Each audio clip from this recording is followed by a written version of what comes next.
I was the boss's girlfriend for 3 years, and I naively thought he would marry me, but when he slapped me in the face after trusting someone to accuse me of leaking important projects, my innocence was gone. So when he pressed me to apologize, I said I was breaking up and quitting. Fine, then I quit, I said with a smirk, pulling off my employee badge and tossing it onto Nate's desk. But let's be clear about one thing. I'm resigning, Mr. Sinclair. You're not firing me. My gaze flicked to Isabella, who stood nearby, practically glowing with smug satisfaction. Without hesitation, I slipped off the matching watch from my left wrist, Nathaniel's gift, and placed it beside the badge. Oh, and this is official notice. I'm breaking up with you, Nathaniel. I turned and walked away, not sparing him or Isabella another glance. Isabella stood frozen, her composure cracking as the weight of my words sank in. Nate, you and she. Nathaniel's face darkened as he stared at the items I had left on his desk. Does that bother you? He asked coldly. Isabella quickly shook her head. No, not at all. Why should I care? As long as it's over between you two. She'd always known about us but never hesitated to undermine me, knowing full well her family's alliance with the Sinclairs took precedence over my place in Nate's life. Now that I had willingly stepped aside, her ambitions were clearer than ever. She opened her mouth to say more, but quickly shut it when she met Nathaniel's icy glare. Miss White, he said in a dangerously low tone, I suggest you stay in your lane. The warning sent a visible shiver through her, silencing her protests.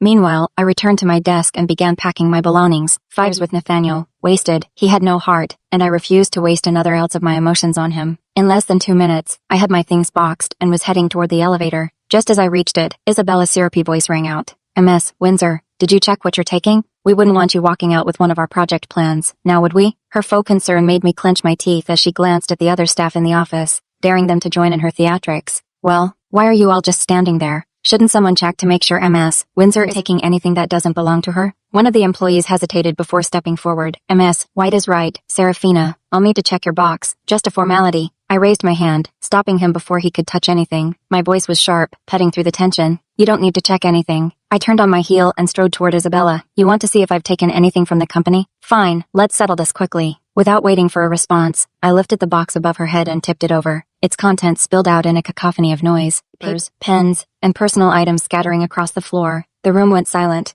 Isabella froze, her face a picture of shock, before letting out a shrill scream. Serafina, are you insane? I calmly placed the now empty box on top of her head. No, I'm not. I'm just helping you inspect my things, as you requested. Her face burned with rage as she yanked the box off her head. Her hand shot up, clearly intending to slap me. But this time, I caught her wrist effortlessly. At that moment, the CEO's office door swung open, and Nathaniel stepped